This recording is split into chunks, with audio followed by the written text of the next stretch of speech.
Assalamualaikum warahmatullahi wabarakatuh.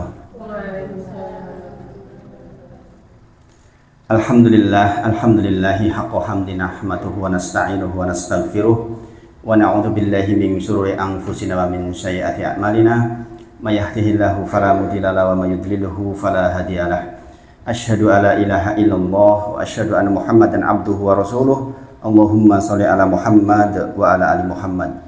Subhanaka la ilma lana illa ma 'allamtana innaka antal alimul hakim. Rabbi shrah li sadri wa yassir li amri wahlul 'uqdatam min lisani yafqahu qawli. Amma ba'd. Tentu yang pertama kita bersyukur Bapak Ibu Saudara atas nikmat yang Allah titipkan kepada kita. Sebagaimana biasa kita minta betul kepada Allah agar nikmat ini menjadi sarana agar kita semakin taat kepada Allah Subhanahu wa taala. Di tengah suasana yang banyak orang lagi pada sakit, kita masih bisa duduk di sini. Insya Allah ini sebuah karunia besar. Sepertinya prestasi terbanyak ini. Ya, saya kesini juga biasanya dengan Abdul. Tidak, rencananya malam hari ini sebenarnya penuh. Istri juga mau ikut sebenarnya, mumpung anak-anak di rumah diajak ngaji gitu kan. Ternyata qadarullah Abdullah demam, Fatimah ikut demam. Jadi tadi pagi juga ngaji nggak ikut, hanya Aisyah dan Azizah saja yang ikut. Insya Allah hari Ahad sudah kembali ke pondok insya Allah. Sekali lagi kita bersyukur betul kepada Allah Subhanahu wa taala. Dengan termasuk yang dipilih oleh Allah dimudahkan di dalam peribadahan. Ini insya Allah buah dari kebaikan yang masuk kepada diri panjenengan. Baik dari sisi makanan, ilmu, karena Hasan Al-Basri menyebut jikalau seseorang yang terhambat dari ibadahnya, maka koreksi ke dalam, jangan-jangan ada banyak dosa selama beberapa hari ke belakang. Ibu sini udah mulai susah diajak libur. Oh gitu? Iya. Susah diajak? Diajak libur, kajian susah, udah mulai sibuk. Mulai sibuk? Mulai susah diajak libur. Masya Allah. Kajian terus gitu. Masya Allah, Masya Allah. Ya nanti dibuat mingguan. Insya Allah, Insya Allah. Saya juga merasa di sini tuh paling lama rasanya 2 minggu itu. Karena banyak banget materi yang sebenarnya ingin saya sampaikan pada panjenengan. Ya sebagaimana saya sampaikan kepada panjenengan, saya tuh di sini rasanya itu kayak kembali ke rumah sendiri, kembali ke Cilacap. Di Cilacap begini suasananya, Masya Allah. Biasanya hari tadi kan ke kota semuanya, seharian.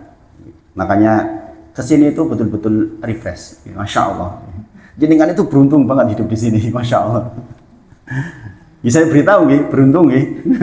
Kalau kadang-kadang orang nggak bisa menikmati apa yang ada kan, padahal banyak orang pengen hidup di tempat kayak gini kan, Masya Allah. Maka sekali lagi kita bersyukur kepada Allah betul, bahwa kita dipilih oleh Allah untuk yang bisa duduk seperti ini. Demi Allah ini tuh sebuah kenikmatan luar biasa.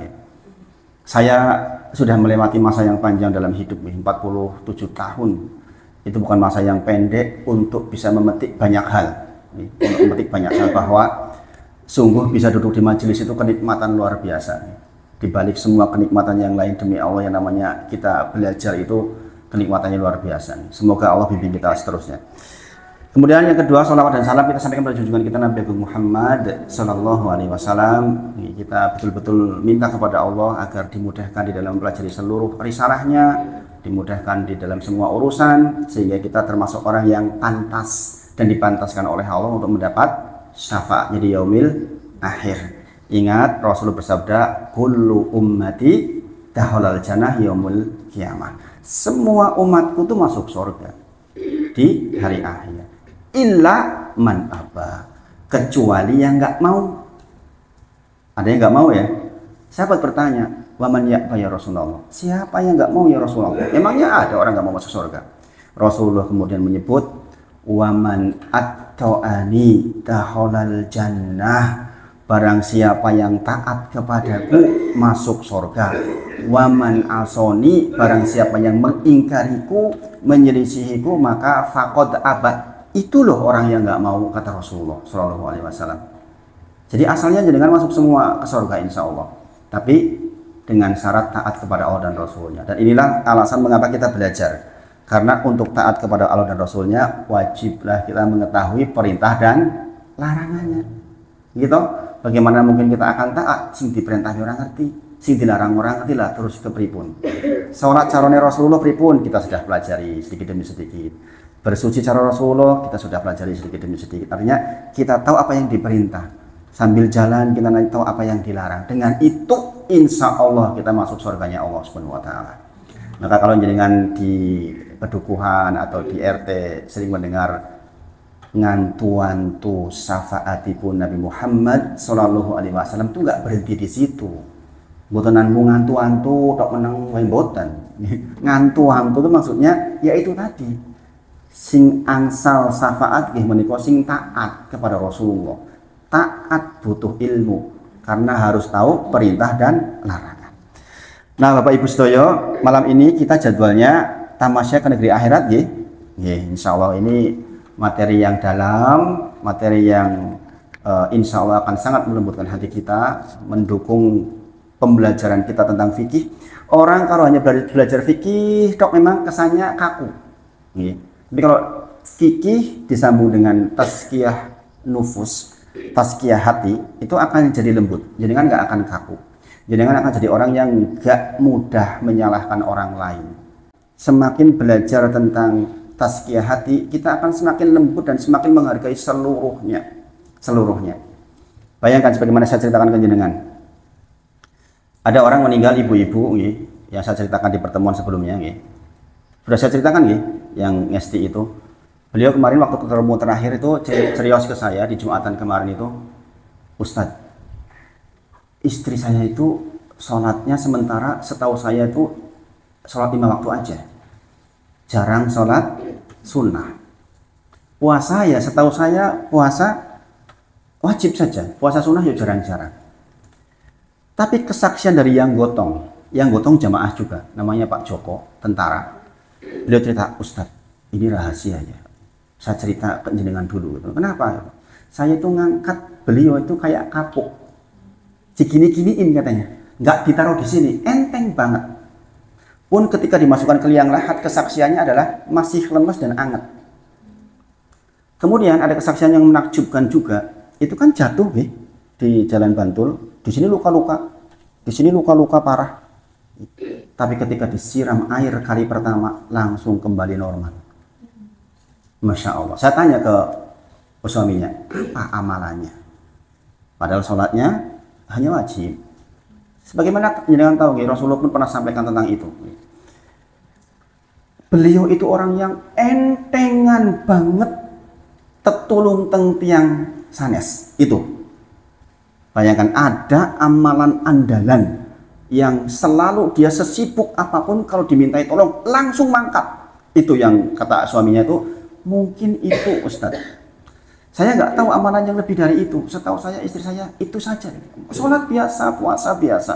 Tapi Masya Allah entengannya luar biasa. Dan jangan dulu sudah pernah saya sampaikan hadisnya di sini. Hadis tentang man salaka tariqan yaltamisu fi ilman sahalalahu lahu bi tariqan ilal jannah. Barang siapa yang menempuh jalan ilmu dari rumahnya ke masjid untuk belajar ilmu agama, kata Rasulullah, dimudahkan masuk surga. Hadis ini diawali dengan 4 keterangan utama, semuanya terkait dengan menolong orang lain. Terus kalian buatan menutup aib orang lain, menjadikan hutang orang lain hilang. Kalau kita yang dihutangi udah tak bebas kalau ada orang susah banget tak tulungi. Itu jaminan surga yang begitu itu, Masya Allah. Dan itu tidak mudah melakukan itu. Nah, ini orang biasa, tetapi tertulungnya ke orang itu luar biasa. Itulah mengapa Bapak Ibu semuanya, saya termasuk yang tidak pernah ngejat siapapun, nggak mau saya. Pokoknya kalau kita semakin belajar dalam, seharusnya semakin menghormati orang lain. Itu yang saya rasakan. Karena apa? Betul.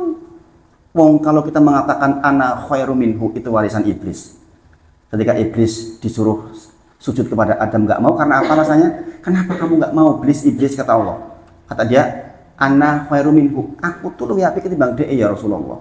Khalaqtani min nar wa khalaqtahu min tin. Kau ciptakan aku dari api, kau ciptakan manusia, Adam itu dari tanah. Kan bagus saya. Kenapa saya harus sujud sama dia, menghormati dia? Bayangkan, karena apa? Sombong. Kalau Adam kita harusnya apa? Rabbana dzalamna anfusana wa illam taghfir lana wa tarhamna lanakunanna minal khasirin. Ngaku kita itu justru banyak kekeliruan, banyak dosa. Kalau bukan karena diampuni oleh Allah, kita menjadi orang yang celaka. Itu loh buah belajar, Bapak Ibu semuanya. Maka kita malam hari ini belajar tentang kampung akhirat agar punya sikap seperti itu loh. Jadi ternyata Masya Allah, amalan yang mungkin dilihat sederhana tapi ikhlas karena Allah. Masya Allah. Saya katakan ke Mas Yuli, jenengan beruntung. Beliau itu sudah selesai. Kita nih yang masih punya PR, kita belum meninggal. Dia insya Allah husnul khotimah. Keringetan menjelang meninggal di sini. Tanda husnul khotimah. Di antara tanda husnul khotimah adalah keringetan di dahi.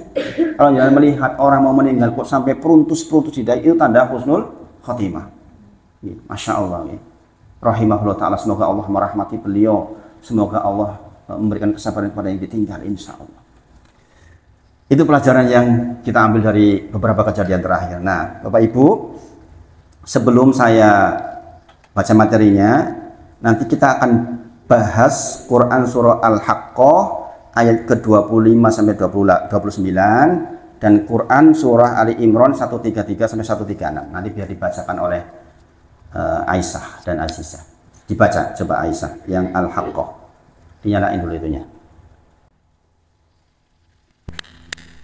Al-Haqqah ayat 25 sampai 29. A'udzu billahi minasy syaithanir rajim. Wa amma man utiya kitabahu bishimalihi fayaqulu ya laitani lam uta kitabiyah wa lam adri ma hisabiyah ya laitaha kanatil qadiyah ma aghna anni maliyah halaka anni sultaniyah. Sekarang yang Quran Surah Ali Imran 133 136. Azizah coba. A'udzu billahi minasy syaithanir rajim. Wasari'u ila maghfiratin mir rabbikum wa jannatin arduhas samawati wal ardu uiddat lil muttaqin alladzina yunfiquna fis sarra'i wad dharra'i wal kadhiminal ghaidha wal 'afina 'anil nas wallahu yuhibbul muhsinin. والذين إذا فعلوا فاحشة أو ظلموا أنفسهم ذكروا الله فاستغفروا لذنوبهم ولم يغفروا ذنوب إلا الله ولم يصروا على ما فعلوا وهم يعلمون أولئك جزاؤهم مغفرة من ربهم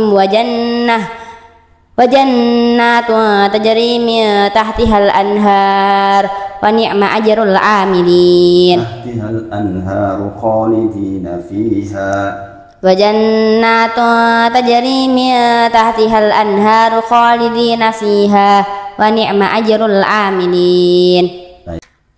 Saya ajak mereka itu untuk biar ngaji juga, biar ngaji. Meskipun setiap hari di pondok ngaji itu penting. Jadi menjadi bagian yang penting untuk menata kehidupan kita.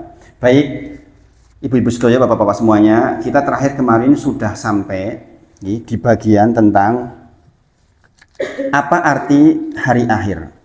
Hari akhir atau al-yaum al-akhir kita sudah bahas insya Allah sampai kepada ucapan dari Imam Ibnul Jauzi rahimahullah ta'ala.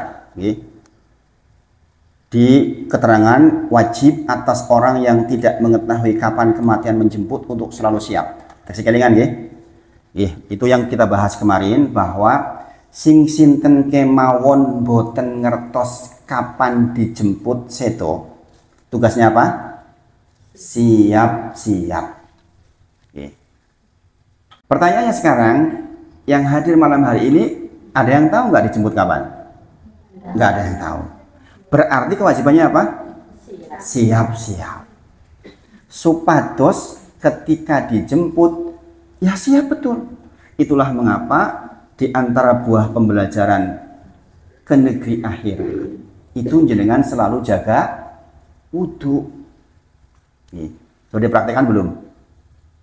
Pokoknya jenengan begitu batal wudhu, batal wudhu, batal wudhu, itu Masya Allah kalau jenengan bisa jaga. Kenapa? Kalau tiba-tiba jenengan diambil oleh Allah dalam kondisi bersuci, dan itu keuntungan ibu-ibu semuanya. Kalau panjenengan diambil dalam kondisi suci, itu jenengan menang selangkah. Maka itu yang coba saya lakukan di rumah. Saya sebentar-bentar kamar mandi, kalau misalnya pipis ya ambil wudhu lagi, gitu. Berusaha menjaga wudhu, termasuk ketika menjelang tidur. Maka saya termasuk yang punya kebiasaan sebelum tidur sholat 3 rakaat witir. Kenapa? Khawatir malam itu dipanggil. Meskipun afdol witir itu terakhir, nanti di ujung malam. Tetapi karena saya khawatir nggak bangun, kadang-kadang bisa bablas, tahu-tahu udah subuh. Ya namanya manusia, capek bisa terjadi kan gitu. Makanya saya menjaga, mendingan saya sebelum tidur sudah witir dulu. Harapannya kalau terjadi meninggal pada malam itu sudah dalam kondisi sudah sholat witir dan dalam kondisi berwudu. Nah kemudian kemarin juga kita sudah bahas seseorang yang siap-siap maksudnya bagaimana? Yaitu 2 hal. Dia berusaha untuk taat kepada Allah, dan yang kedua dia waspada terhadap maksiat kepada Allah Subhanahu wa taala. Makanya kemarin kita sudah bahas tentang igtanim khomsan qabla khomsin. Gunakanlah yang 5 sebelum yang 5. Itu maksudnya siap-siap ibu-ibu. Paham ya? Maksudnya siap-siap ini menika jenengan menggunakan yang 5 sebelum datang yang 5. Apa saja kemarin? Sekalian buatan? Iya betul. Hayatuk qabla mautik. Hidupmu sebelum matimu. Yang pertama, modal pertama umur dulu. Kalau kita sudah diberi umur, berarti modal utama. Modal utama ini. Karena begitu orang meninggal, sebaik apapun orang itu, amal solehnya banyak sekalipun, tetap mawon begitu masuk ke kuburan, apa yang diminta? Yang diminta, ya Allah, tolong kembalikan saya ke dunia sebentar saja. Tuh, nyuwunnya begitu itu. Minta kembali ke dunia sesaat. Demi apa? Demi untuk bisa beramal soleh. Itu. Nuwun Mas. Pas banget ini Mas. Kayaknya nih apa namanya, kondisinya gampang banget haus ya. Saya duluan ibu ya. Masih panas ternyata. Jadi modal pertama apa? Hayatu qabla mautik. Hidup kita sebelum datang kematian. Begitu mati ya sudah. Kita udah nggak bisa beramal lagi. Nah kita sekarang ini ibu-ibu semuanya kan nggak minta kepada Allah, ya Allah balikin saya ke dunia. Nah ya kita masih di dunia. Ini apa gitu? Artinya ini kesempatan ingkang ageng sangat yang jenengan miliki, yang tidak dimiliki oleh orang yang sudah baru saja masuk ke liang lahat, yang permintaan mereka seperti kita ini. Ya Allah, mau aku dibalik sedilit orang apa-apa supaya saya bisa beramal soleh. Di dalam keterangannya dikatakan di antara khususnya adalah sedekah. Kenapa? Karena di antara amal yang langsung diperlihatkan di alam kubur itu sedekah, Bapak Ibu.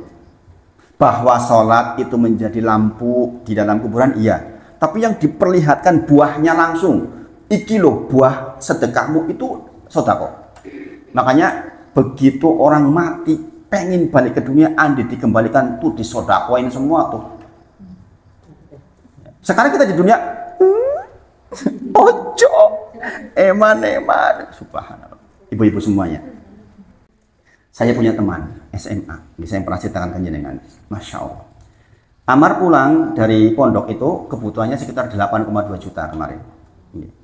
Dan lain-lain pokoknya 8,2 juta. Teman saya ini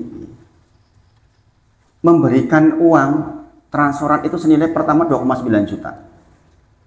Habis itu transfer lagi 500.000, 700.000. Habis itu transfer lagi barusan tadi pagi 1 juta.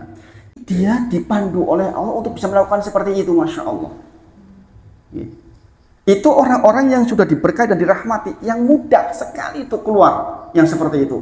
Masya Allah, hatinya dilembutkan seperti itu. Masya Allah. Saya kadang-kadang kalau berdoa itu, ya Allah, rahmati beliau, sayangi keluarganya. Jadikan anak-anaknya juga menghafal Quran, beliau ingin anaknya jadi menghafal Quran. Saya kadang-kadang suka nangis ya. Di zaman seperti sekarang ini, masih ada orang yang seperti itu. Karena apa? Mungkin dia belajar yang kayak gini. Hayatu qabla mautik, gunakan hidupmu sebelum datang kematian. Yang pertama. Kemudian wasihatik qabla sakomik, sehat panjenengan sakderenge sakit. Keuntungannya kalau jenengan sehat mendawamkan ngaji seperti ini. Jenengan nek sehat ngaji, nek sehat rajin sholat, nek sehat rajin sholat malam, begitu sakit jenengan tetap dinilai ngaji. Jenengan tetap dinilai sholat malam walaupun jenengan sholat malam. Untung nopo tadi kok. Maka dikatakan gunakan sihatik qabla sebelum kita sakit. Karena apa? Begitu sakit kita akan mendapatkan amalan sebagaimana ketika kita sehat. Itu untungnya orang mendawamkan. Saya rajin ke masjid sholat 5 waktu. Maka ketika saya sakit, kayak kemarin kasus kejadian saya jatuh itu, ketika saya nggak ke masjid, saya tetap dinilai pahala seperti saya ke masjid. Buah dari kebiasaan ke masjid. Jenengan akan datang suatu masa pasti jenengan juga nggak enak badan. Namanya manusia. Gini apa nggih? Satu waktu mungkin kita 3 hari nggak nyaman. Pada saat tidak nyaman itulah jenengan mendapatkan buah dari kebiasaan ketika sehat. Masya Allah. Kemudian wafaroku qabla sublik, wekdal longgare panjenengan sakderenge sempit. Ada nanti waktu kita tuh sempit, sampai sempit betulan menjelang sakaratul maut. Waktunya itu mepet. Para ulama menyebut sampai dia kalau ibarat pacuan kuda, nikula begitu menjelang finish dipacu, gini apa nggih? Supaya menang. Balapan sepeda terakhir itu dipol ke tenaga nih. Itu waktu yang sempit, ibu-ibu. Sebelum datang yang waktu sempit seperti itu, sekarang longgar jenengan. Jangan waktu longgar digunakan untuk yang nggak bermanfaat. Jadi kan sudah ngaji, jangan sampai waktunya lebih banyak untuk sinetronnya ketimbang baca Qur'annya. Makanya kita sering ketemu seperti ini biar saling mengingatkan. Coba jangan hitung-hitung dalam sehari berapa persen yang untuk sinetron. Tak nonton sinetron buatan nih? Buatan, alhamdulillah, masya Allah. Ini nonton YouTube terus. TV. Sekarang apa sih? Saya malah nggak tahu acara TV, karena saya nggak punya TV. Sekarang intinya sekarang tontonan tuh banyak lewat WA, lewat macam-macam gitu. Sing video dikirim nang grup. Semenit hilang. Apa meneh? Gak ketahuan. Ngapain guyu-guyu? Istri saya juga ada masih seperti itu. Guyu-guyu ngapain pun? Iki loh, video lucu ya, semenit hilang. Isu-isu guyu-guyu pojok. Aziza juga kadang-kadang begitu. Guyu-guyu apa? Nonton bagus ya ini. Nah itu. Ya manusiawi Bapak Ibu. Maka diingatkan wa faroko qabla suklik. Memang kita diminta oleh Allah untuk menggunakan waktu luang kita sebelum datang sempit. Kemudian wasababa qabla sakomik. Masa muda kita sebelum tua. Anggap jenengan muda lah. Meskipun sekarang rata-rata jelitang ya, jelang 50 tahun atau lebih. Lebih. Ya sudah agak-agak tua itu, agak tua. Di sini dikatakan tentang masa muda sebelum masa tua. Ya kita sudah merasakan tua ibu-ibu nggih. Betapa beratnya jadi tua toh. Nggih. Sing ambun-ambune wis minyak-minyakan. Subhanallah. Saya tadi waktu mau menjelang ke sini, Azizah, ayah dikasih minyak dong. Minyak apa? Minyak but-but. Enak banget ya. Jadi ambune jadi, tapi itu sehat ya. Terus kan Aisyah juga, ya Aisyah sebelah sini, Aisyah sebelah sini. Ya begitu sudah tua. Kalau sudah tua begitu, nggak ada yang baunya wangi itu, baunya meminyak-minyakan. Demikian. Maka diingatkan nih, ya untuk anak kita, ibu-ibu. Anak muda tentu saja beda dengan kita. Kadang-kadang kan merasa masih panjang. Kadang-kadang delingke ya urus gitu. Tapi kita terus mengingatkan. Kemudian wahina qabla faqrik. Kondisi kita punya uang sebelum nggak punya uang. Kondisi kita kaya sebelum ada kemiskinan. Ya kadang-kadang begitu Bapak Ibu ya. Kadang-kadang datang waktu di mana kita tiba-tiba sempit ya, secara ekonomi. Saya mengalami betul. Saya cerita seperti ini bukan cerita orang lain. Dulu ketika di perumahan serba longgar, kemudian tiba-tiba tidak ada. Itu kita mengalami. Mungkin jenengan juga sebagian mengalami nih. Namanya usaha kadang naik kadang turun. Apa jenengan yang hadir? Enggak Ustadz, aku kisugi terus kok. Penak terus itu. Alhamdulillah. Masya Allah. Ya. Nah, itu kemarin pembahasan kita di pertemuan sebelumnya dan diingat-ingat betul nih Ibu-ibu nih. Kita memanfaatkan yang 5 itu sebelum datang yang 5. Sampun ngantos kesupen. Moga sambil diunjuk ya. Bismillah.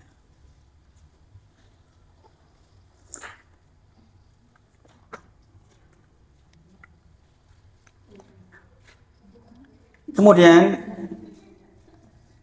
ini masuk dalam subbab persiapan untuk hari keberangkatan. Dan terus pembahasan kita itu masuk dalam subbab persiapan untuk hari keberangkatan, persiapan untuk diangkat ke keranda maksudnya ibu-ibu. Ini namanya persiapan untuk keberangkatan. Jadi bertindak. Karena kita mau pergi ke akhirat. Umar radhiyallahu anhu ngendika, hisablah dirimu sebelum dihisab. Timbang amal sebelum ditimbang, siapkan diri menghadap Allah. Jadi di antara menggunakan yang 5 sebelum yang 5, maksudnya di antaranya adalah jenengan itu disuruh menghisab. Jenengan ngitung-ngitung. Aku ki urip 90 tahun ki, kira-kira motoku nek dihisab ki kira-kira akeh apik apa eleke yo. Gitu loh maksudnya. Mulut saya kira-kira nek dicatet dari dulu sampai sekarang kira-kira oke api oke eleke ya. Itu maksudnya. Jadi kan mudoroso itu takon dewi jawab dewi. Di ujung malam, ya Allah, saya dikasih mulut sudah lama banget ini. Apa yang sudah keluar dari saya dari dulu? Sekarang ditimbang-timbang kira-kira oke api oke eleke yo. Gitu loh. Paham ya? Maka kita menghisap diri kita. Menghisap itu dari ujung rambut sampai ujung kaki dihisap semua. Tanganku diberi pernah nyiwit wong ora yo. Ya dihitung. Karena tiap kita itu akan dimintai tanggung jawab. Subhanallah, Bapak Ibu. Coba kalau jangan belajar kayak gini sempet nggak ngomongi wong? Gak sempet. Kita menghisap diri kita sudah capek. Ini ngomongi. Mata kita, ya Allah. Seminggu terakhir ki ngopo to iki jane iki. Jenengan hisab. Masya Allah. Kalau jenengan mampu melakukan itu, insya Allah husnul khotimah insya Allah. Karena jenengan akan efektif banget hidupnya, hati-hati banget. Kemudian timbang-timbang, nek jenengan sakit nimbang, kira-kira ditimbang, dilebokke timbangan. Kalimat saya kalau ditimbang, sing apik kalau sing elek iki ira abot endi yo. Ini perkataan Umar bin Khattab radhiyallahu anhu. Ini bagian dari persiapkan menuju ke berangkatan. Nek wis mangkat wis. Nek pun mangkat wis. Jenengan pun timbangannya yang menimbang nanti Allah. Jenengan nggak bisa nimbang diri sendiri. Nek sekarang jenengan masih bisa timbang-timbang. Kesalahan masih bisa minta ampun kepada Allah. Nek wis mangkat wis. Minta balik nggak bisa. Itu tadi permintaan penduduk kubur itu, ya Allah kembalikan saya ke dunia. Dijawab oleh Allah, sesungguhnya antara dirimu dengan dunia udah ada pembatas yang sangat tebal, yang tidak mungkin kau bisa balik ke sana. Demikian juga penduduk dunia nggak bisa nguping apa yang kalian bicarakan. Udah ada pembatasnya. Kemudian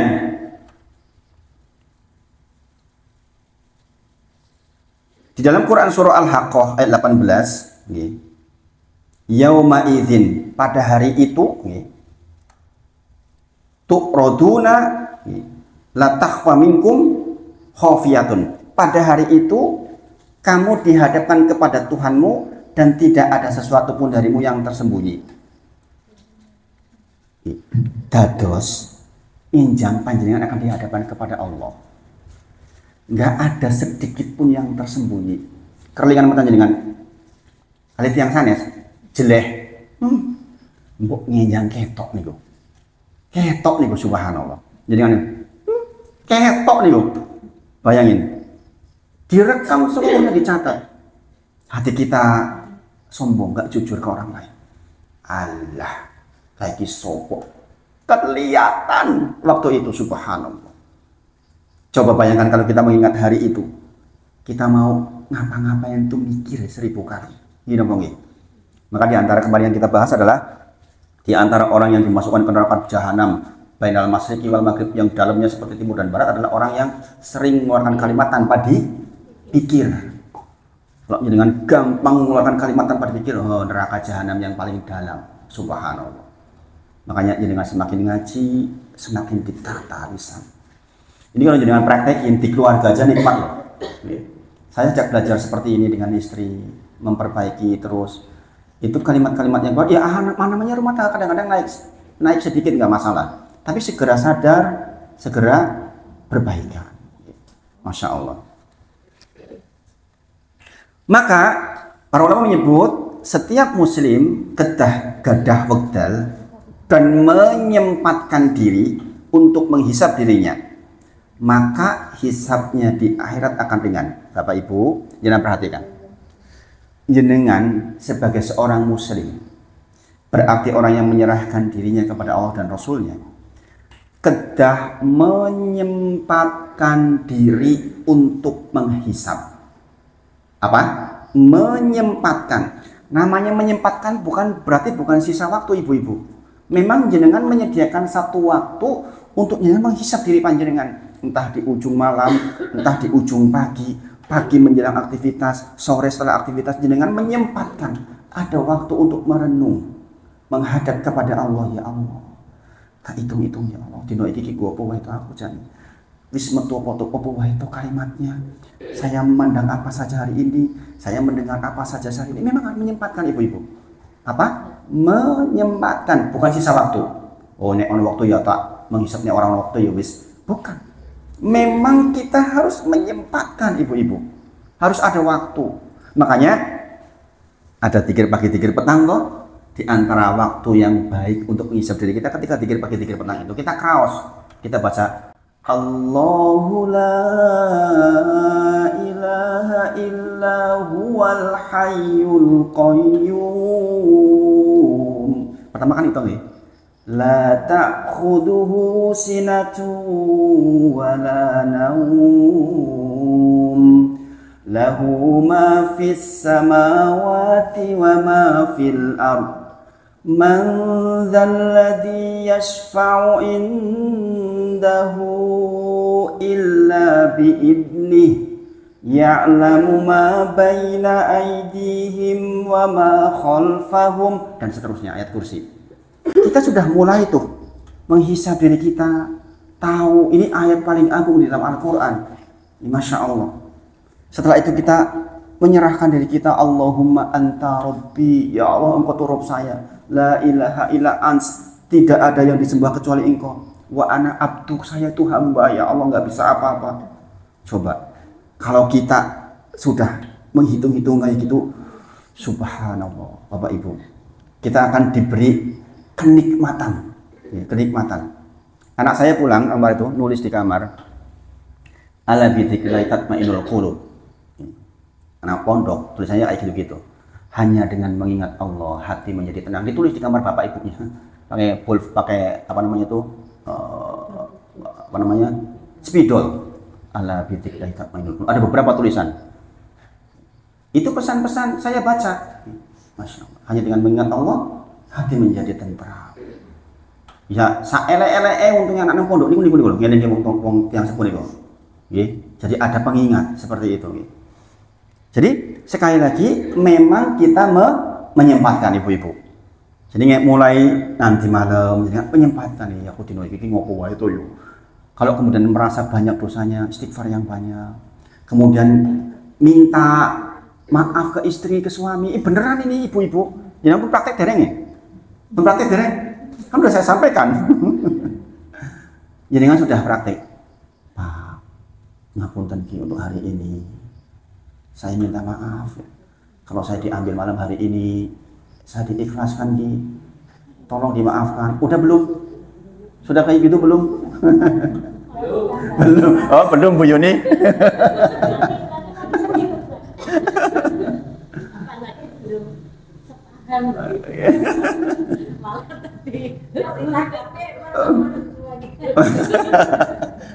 Berdoa. Kalau belum sepaham, didoakan, ya Allah lembutkan hatinya. Tetap yang namanya ibu ke suami itu tetap harus hormatnya luar biasa. Maka didoakan. Jangan nuntut. Jangan bareng ngaji karo Ustaz Wahid kok malah dituntut suami, masalah nanti. Saya yang direpoti nanti. Jadi doakan, dilembutkan hatinya ya Allah, dilembutkan hatinya ya Allah. Jangan tahu yang punya hati suami panjenengan adalah Rob. Makanya dengan mengucapkan ya Rob, ya Rob. Ini kalau berdoa ya Robbi itu supaya dikabulkan.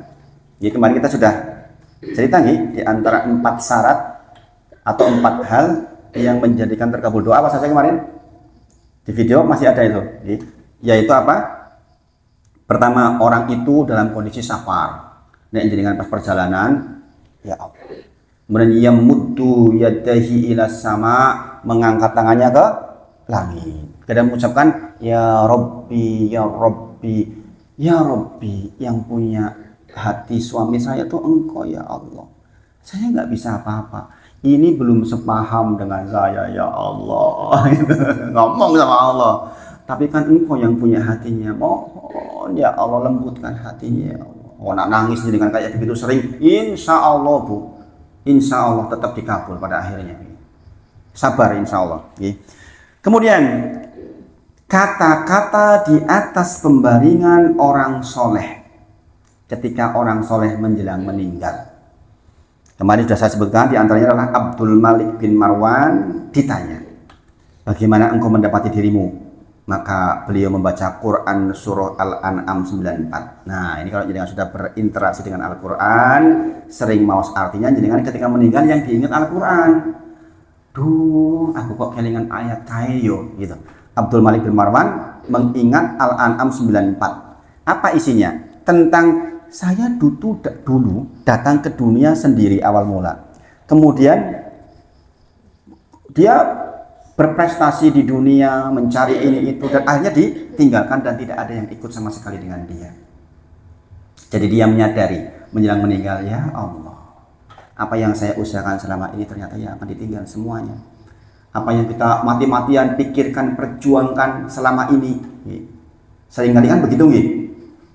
Kita pagi siang malam mikir ke dunia Bapak Ibu, apalagi zaman sekarang nih, Masya Allah. Semuanya serba biaya zaman sekarang nih. Itu kadang-kadang menuntut kita untuk jadi mikirin dunia terus. Padahal nanti ujung-ujungnya akan ditinggal. Mu'ad radhiyallahu anhu, dia berkata, ya Allah, kata beliau, selama ini aku takut kepadamu.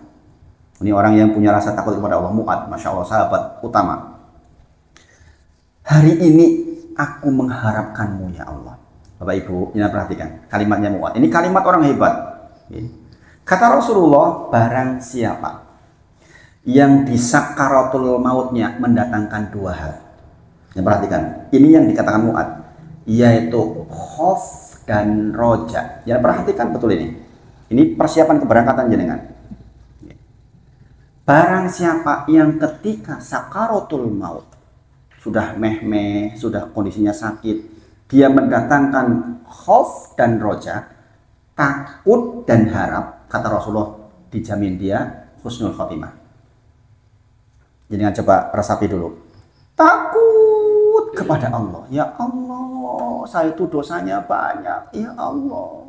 Saya itu kadang-kadang masih mencak-mencak sama suami, ya Allah, ngangkat suara, ya Allah. Kadang-kadang begitu kan? Gini apa nggih? Nggih, memang begitu.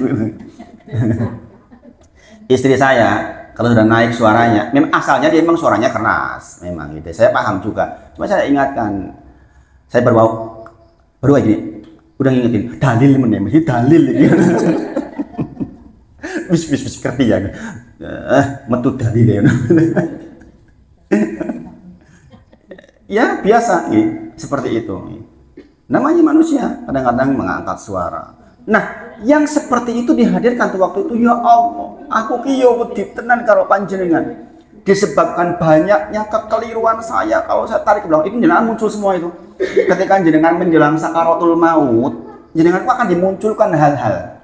Di antaranya itu, Nah, iblis masuk dalam rangka untuk melemahkan jenengan. Kue itu dosane oke to. Jenengan itu akan dibuat orang kanggo kok iki pertama dosamu ki oke tenan. Nah, pada saat seperti itu datangkan roja. Roja itu rasa harap kepada Allah. Ya Allah, meskipun dosaku yo oke tenan, ning panjenengan ki rahmatnya luas, itu roja. Harapan. Ya Allah, diampuni nggih Gusti Allah. Tolong ya Allah, astagfirullah, saya minta ampun. Nah, kalau menjenengan mendatangkan doa ini, kata Rasulullah, jenengan husnul khotimah. Jadi orang mung wedi tok, nek wedi tok jenengan ke bawah iblis. Jenengan kepedean, rahmatnya Allah luas, enggak takut juga keliru. Jadi yang benar dua-duanya hadir. Jadi makanya di sini katakan Mu'ad, ya Allah, selama ini tuh saya takut kepadamu ya Allah. Ibu-ibu semuanya, maksud takut gimana? Kemarin kita udah bahas. Wa amma man khafa maqama rabbih wa nahan nafsa 'anil hawa. Nggih menika tiang-tiang ingkang wedos kepada Allah yang dengan takutnya itu menghasilkan dua hal. Napa mawon? Rasa takutnya mencegah dia untuk bermaksiat. Aku meh maksiat wedi karo Gusti Allah. Meh ngomong seru sama suami wedi karo Gusti Allah. Prasito. Wanahan nafsa anil hawa, sehingga dia menahan dirinya. Yang pertama dari berbuat maksiat, yang kedua menahan dirinya untuk tidak leha-leha, sehingga dia taat kepada Allah. Arab sholat isya engkau nanti bablas. Karena jenengan takut kepada Allah sekarang, takut kepada Allah saiki, itu maksudnya. Wanahan nafsa anil hawa, maka bagi dia surga. Maka lihat sahabat Mu'ad radhiyallahu anhu yang diantaranya meriwayatkan tentang lisan kemarin itu loh, ibu-ibu. Masih taksi kelingan toh? Waktu kita membahas tentang lisan, ghibah itu. Yang membawakan salah satunya Mu'ad ini. Mu'ad ketika meninggal mengatakan, ya Allah, selama ini saya takut kepadamu. Sekarang saya mengharap kepadamu. Tuh, kayak gitu. Makanya jangan nanti kalau meninggal begitu. Jangan datangkan rasa takut dan datangkan harapan. Apa sempat kalau jenengan muslim sering belajar, sering ngaji, sempat, insya Allah. Kalau nggak pernah mau ngaji, malas, lah terus mau tahu dari mana. Orang akan dimatikan dengan kebiasaan yang ngaji, jangan akan dielingkan insya Allah. Dia mengatakan, engkau tahu aku tidak cinta dunia. Mu'ad. Tidak enggan hidup lama di dalamnya untuk berkarya. Paham nggak maksudnya ibu-ibu? Ya Allah, engkau tahu hatiku tuh nggak cinta dunia, engkau tahu. Maka kita tidak perlu cinta dunia ibu-ibu. Kalau bahasa orang-orang umum kata apa? Meletakkan jangan di hati, sepatu ki yang sikil, ojo nang hati. Nek rusak ya wis ora apa-apa, itu maksudnya gitu. Tidak cinta dunia. Tetapi kata Mu'ad, pun begitu ya Allah, saya disuruh hidup lama di dunia, ya ora protes. Saya tetap berkarya. Dalam bahasa dia, saya tetap mengalirkan air, nandur teng sawah. Ini cara tiang petani. Bahasa dia, saya mengalirkan air. Maksudnya apa? Meskipun saya nggak cinta dunia, tapi di dunia ya saya produktif tenan ya Gusti Allah. Itu maksudnya. Paham nggih? Maksudnya kita sekarang di dunia berkarya, beramal, tidak enggan maksudnya. Ini ya ora cinta. Iki dudu tujuan maksudnya. Paham nggih? Nih orang sahabat mau meninggal tuh begitu, menjelang berangkat, nggih, seperti itu. Berjuang di sholat malam, berjuang di malam hari, maksudnya sholat malam di tengah kesibukan seperti apapun, nyempet ke sholat wengi. Ini Masya Allah. Kemudian kumpul dengan para ulama. Ini penting. Ini selevel Mu'ad saja radhiyallahu anhu, sahabat besar yang diajukan kepada Allah. Saya itu yo biasa kumpul kali ulama. Nih, makanya kumpul seperti ini. Ngaji itu pentingnya ya Allah, Bapak Ibu. Masya Allah. Kemudian Bilal, jangan tahu Bilal nggih? Muadzzinnya Rasulullah. Ketika hendak meninggal, istrinya bilang, menyedihkan banget Pak. Begitu kira-kira jawabannya. Kalimat istrinya. Maka apa jawaban Bilal? Sungguh saya tidak bersedih.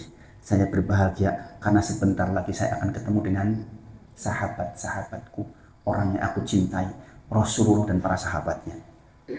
Jadi roja, harap, Masya Allah. Kemudian Kalimatnya Harun Ar-Rasyid yang ketika menjelang meninggal sudah membersihkan kain kafannya dengan tangannya sendiri. Dia memandanginya dan berkata, orang-orang soleh biasanya kadang-kadang udah dikasih tanda-tanda. Makanya banyak orang soleh itu menjelang meninggal, kain kafan sudah dipegang-pegang, dibersihkan, tondo-tondo. Nek jenengan gadah tetanggi atau tangga yang soleh, kok wis mulai nyekel-nyekel bab-bab kados niku wis mbok menawa wis perek niku. Harun Ar-Rasyid sudah menyiapkan kain kafan sendiri, dipandangi. Kemudian dia mengatakan, hartaku sekali-kali tidak memberi manfaat padaku. Dan dibacakan Quran surah Al-Haqqah 25 sampai 29 yang tadi dibacakan oleh Aisyah. Wa amma man utiya kitabahu bisimalih fayaqulu ya laitani lam uta kitabiyah. Kata dia. Jadi orang-orang yang dia mendapatkan kitabnya dari sebelah kiri, berarti orang apa? Orang jelek. Subhanallah. Bapak Ibu, nanti kita akan dikumpulkan di padang mahsyar. Kemudian malaikat itu akan meletakkan kitab itu di atas, ditebar di atas, dan kitab itu akan mencari kita. Kita tuh seperti aneh-aneh. Aneh-aneh tahu nggak? Seperti belalang lah. Kemudian nanti akan datang kitabnya. Kalau kita menerima dari sebelah kiri, ciloko. Kalau kita menerima dari sebelah kanan, beruntung. Kalau di belakang, cilaka banget. Nah, ini dikatakan wa amaman utiya kitabahu bisimali, orang-orang yang mendapatkan kitabnya dari sebelah kiri, fayaqulu ya laitani lam uta kitabiyah. Alangkah baiknya jika kitabku tak diberikan kepadaku. Nek ora dikeknya aku mbok menawa apik yo. Kon dadak dikekne yang aku yo. Gitu kira-kira. Jadi dia udah tahu, orang nanti tiap kita tuh akan tahu. Begitu kita terima dari tangan kanan, oh kebanggaan nanti. Bahkan kita akan tunjukkan, ini loh kitab saya, ini loh kitab saya. Ditunjukkan sama keluarga. Bu Yuni datang ke suami, ke bapak, ibu, ini loh kitab saya.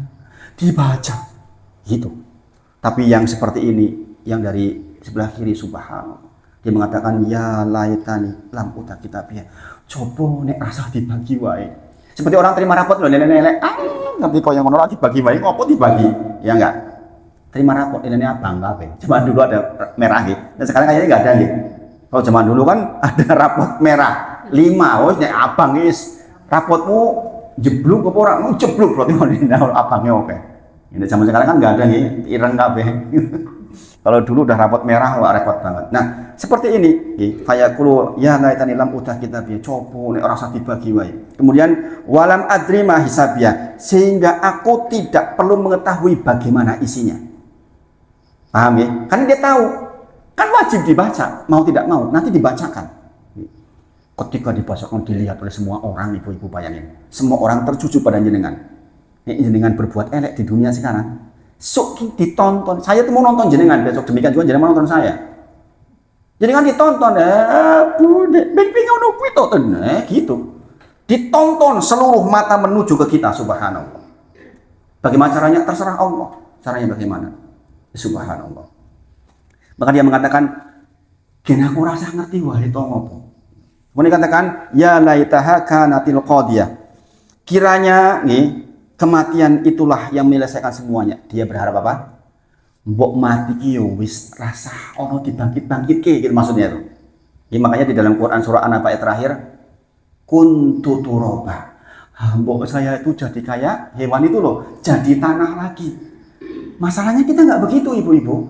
Kita itu begitu mati dibangkitkan akan dihisab. Coba nek mati rampung. Bahasanya gini, ya laitaha kanatil qadiyah. Coba nek mati ki wis rampung ki segala sesuatu, begitu mati bar.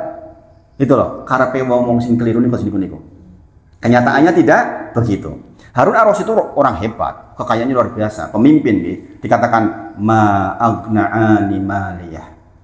Kata dia, ternyata hartaku yang dengan susah payahku kumpulkan semua sama sekali tidak berguna untukku. Bayangin.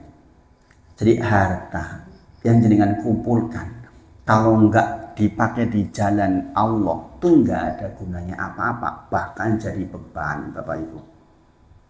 Jadi kita tuh cari dunia itu untuk apa tuh harus diukur. Arep nggo opo toh aku.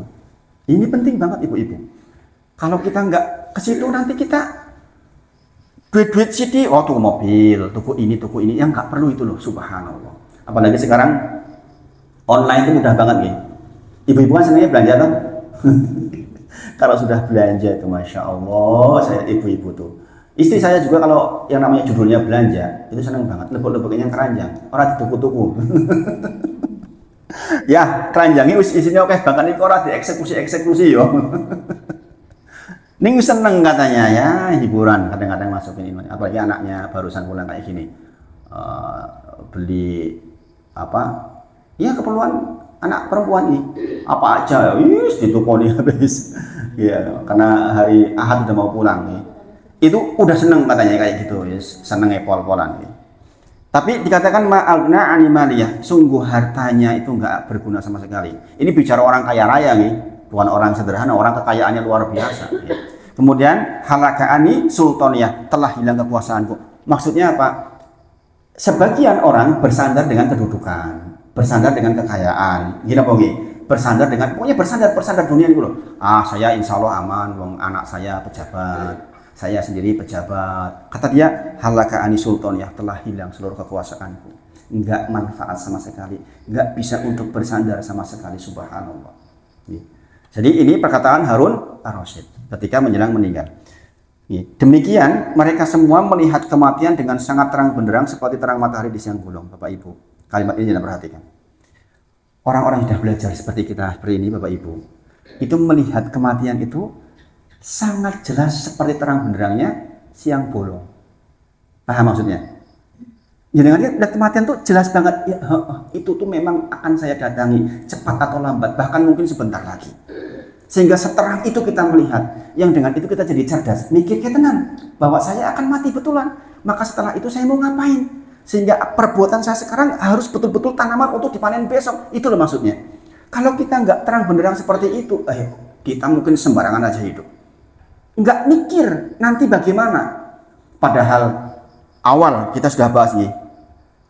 Qad aflaha man tazakka wa dzakara isma rabbih fasholla bal tu'thiruna al-hayatad dunya wal akhiratu khairu wa abqa. Sungguh akhirat itu lebih baik dan lebih kekal. Lebih baik dan lebih kekal. Nah itu beberapa kalimat orang-orang soleh ketika menjelang meninggal. Kemudian para salafus solih dan persiapan untuk akhirat. Ini saya singkat-singkat, nggak semuanya saya baca. Ini sudah saya simpulkan singkat. Kalau dibaca semuanya nanti lama banget. Ya. Para salafus solih dan persiapan untuk akhirat.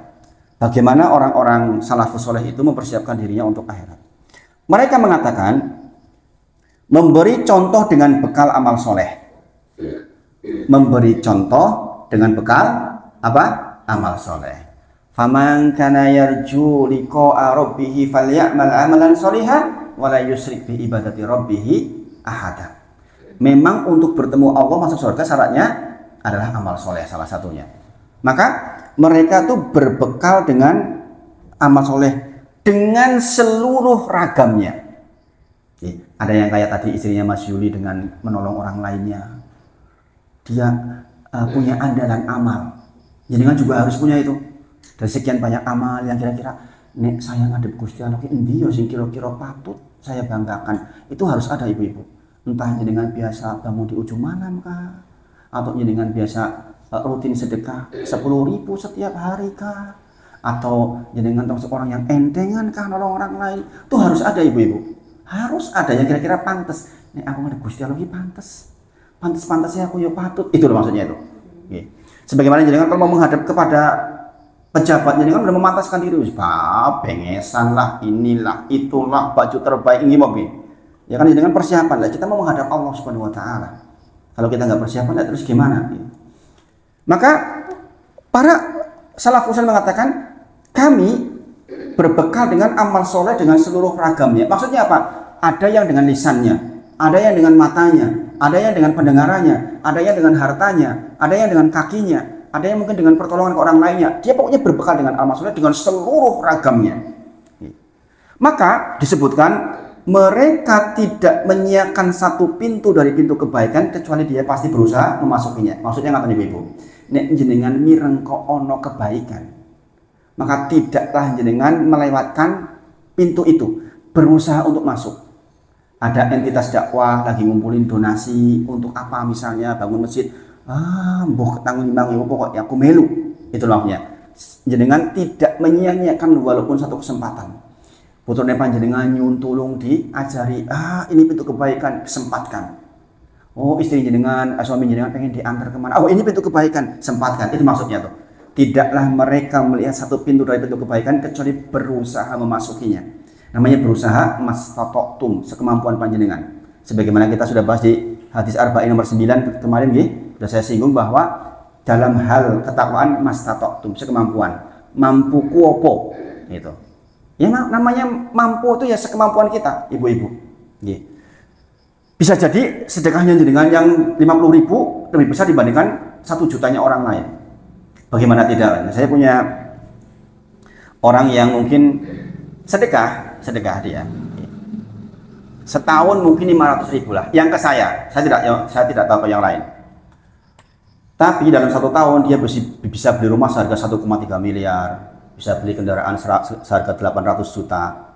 Dalam tahun yang sama, anaknya ikut beli Coldplay 10 juta tiket Coldplay yang mempromosikan LGBT. Bayangin, ikut, subhanallah.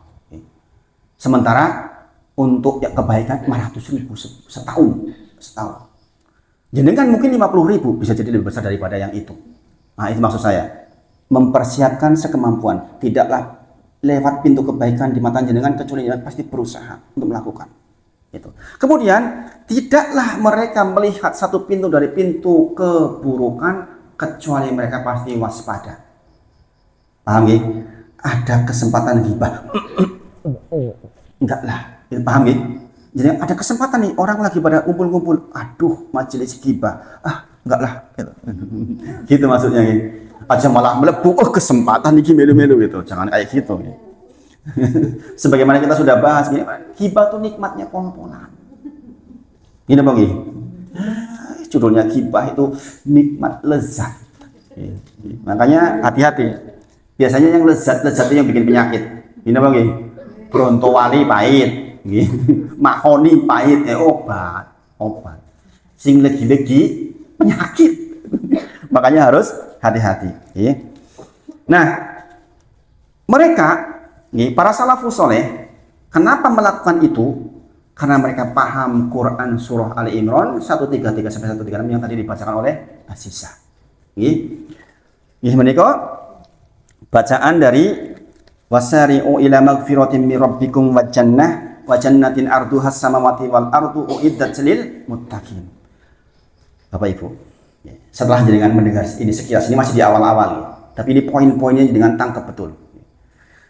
Dan bersegeralah, wasari'u itu dan bersegeralah. Napa? Bersegera. Jangan perhatikan ya.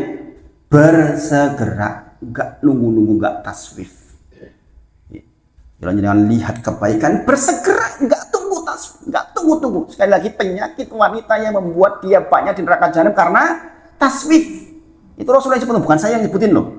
Kenapa wanita menjadi penduduk neraka jahanam paling banyak? Karena kebiasaannya taswif, kata Rasulullah. Kebiasaan menunda-nunda, engkau, nanti bar, ujung-ujung mati. Subhanallah. Nah, di sini katakan wasari'u, bersegeralah ila maghfiratin min rabbikum wa jannah. Kepada ampunan Allah dan sorga yang luasnya arduha samawati wal ard, yang luasnya seluas langit dan bumi, uiddat lil muttaqin, disediakan untuk orang-orang muttaqin. Ibu-ibu, jadi jenengan harus punya target, hari ini saya jadi orang muttaqin apa enggak, orang yang bertakwa apa enggak. Wa tazawwadu fa inna khairaz zadi taqwa. Ketahuilah sebaik-baik bekal itu adalah takwa. Wa takuniya ulil albab. Maka bertakwalah orang-orang yang berpikir, ibu-ibu. Orang yang mikir tenang, itu dia diajak untuk bertakwa. Ini mboten mikir nggih, pripun? Kon ngaji wegah. Nggih. Jadi akan tahu dari mana ilmu kalau nggak ngaji, ibu-ibu, masya Allah. Jadi memang kita oleh Allah, Zat yang menciptakan panjenengan semua, yang paling tahu kebaikan jenengan, dikatakan wasari'u ila maghfirah. Jadi ibu-ibu, kalau jenengan hari ini merasa ada kekeliruan, bersegera astagfirullah. Astagfirullah. Karena apa? Maghfirah. Ampunan Allah itu akan menuntun panjenengan untuk punya kebaikan-kebaikan yang lain. Masih ingat di pelajaran kita sebelumnya bahwa di antara yang menghambat seseorang dari kebaikan adalah dosa-dosa. Kok jenengan abot men salat wengi? Yakin banyak dosa-dosa. Kok jenengan abot sedekah kok abot banget rasane awal? Yakin banyak dosa-dosa. Karena kalau jenengan diampuni dosa-dosanya oleh Allah, maka akan diringankan oleh Allah. Kemudian siapa si penduduk surga itu? Alladzi adalah orang-orang yang alladzina yunfikuna fis-sarra'i wad-dharra, adalah orang-orang yang dia itu menginfakkan sebagian hartanya dalam kondisi longgar maupun sempit, ibu-ibu, bapak-bapak. Jangan perhatikan, setiap kemudahan menuju surganya Allah Subhanahu wa taala selalu hubungannya ke Allah dan dilibatkan untuk banyak orang. Ya enggak? Termasuk di sini. Yaitu orang-orang yang bersedekah, berinfak di jalan Allah, baik dalam kondisi longgar maupun sempit. Nek longgar patut, nek sempit ko iji sodako, itu adalah penduduk surga. Idat sini mutakin adalah disediakan untuk orang-orang mutakin, gih menikot yang ingkang mau menyedekahkan hartanya baik dalam kondisi longgar maupun dalam kondisi sempit, Bapak Ibu. Maka buah ngaji panjenengan seperti ini. Kalau kita masih menjadi orang yang pelit, bakhil, nggak berhasil ngaji kita, ibu-ibu. Jadi buah ngaji adalah jenengan mudah untuk enggak awal. Memang begitu, ibu-ibu. Jenengan nulungi sepupu panjenengan, keponakan yang susah. Subhanallah, ibu-ibu, kadang-kadang orang yang saya nggak habis pikir gitu. Semakin kadang-kadang meningkat ekonominya kok malah justru semakin pelit. Itu banyak terjadi. Saya mengenal orang yang dulu ketika susah itu ya Allah mudah nolong. Begitu longgar susah. Nolong itu susah. Saya lihat kenapa? Karena oleh Allah diperlihatkan matanya dengan kebutuhan-kebutuhan baru. Dulu ketika sempit, dia nggak pengen mobil. Begitu longgar pengen mobil. Sehingga uangnya nggak mau lagi untuk nolongin orang. Dia uangnya ditumpuk-tumpuk untuk beli kendaraan. Udah kendaraan nanti tanah, sudah tanah nanti rumah, habis tahu-tahu mati, ibu-ibu. Dan ini banyak terjadi. Demi Allah itu banyak terjadi. Justru banyak orang yang kelihatannya kaya secara penghasilan, tapi jadi sempit hidupnya. Bayangkan ada orang penghasilan sampai 50 juta mengatakan ketemu saya mengatakan hit. Sama si urip angel tenan. Kok iso angel tenan? Oh, popo serba larang. Lu penghasilanmu 50 juta sing tok tuku opo? Bayangin. 50 juta sesasi iji mengatakan susah. La ilaha illallah.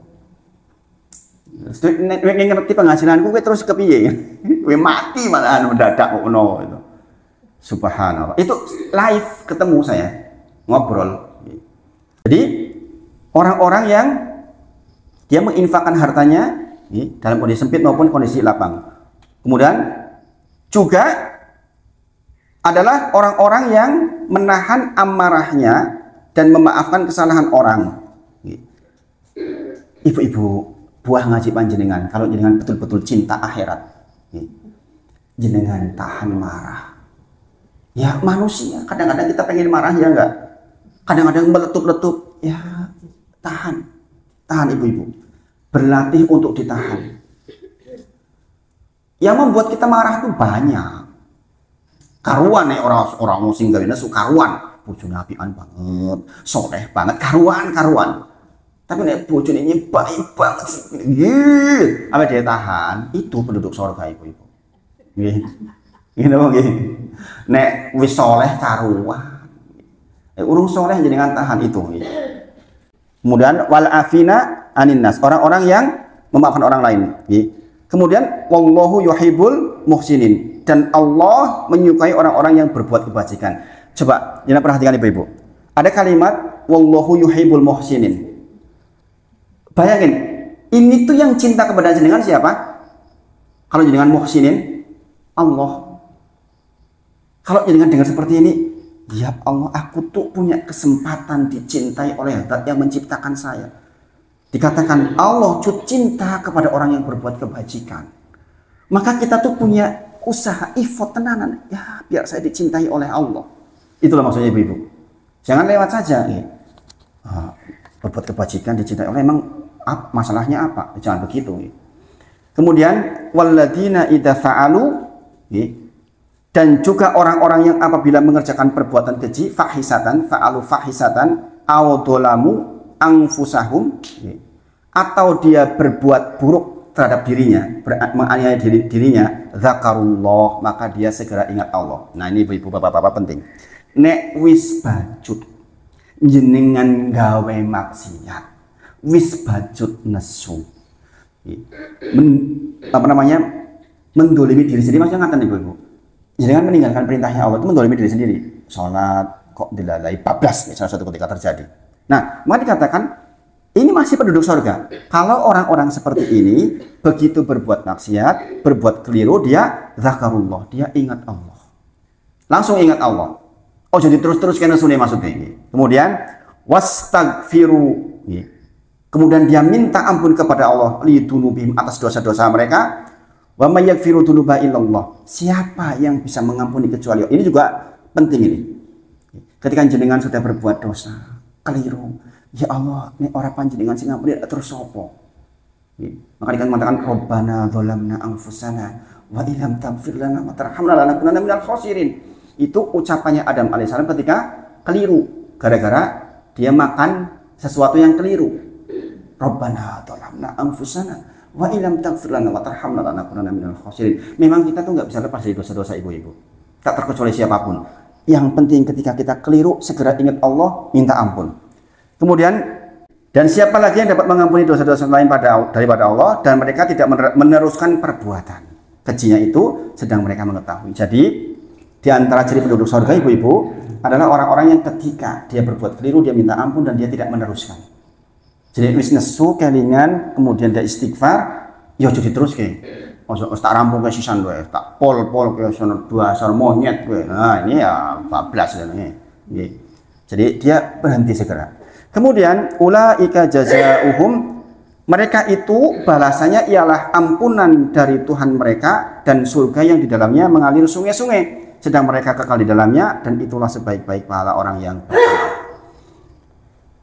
Dan itulah sebaik-baik pahala orang yang beramal. Apa?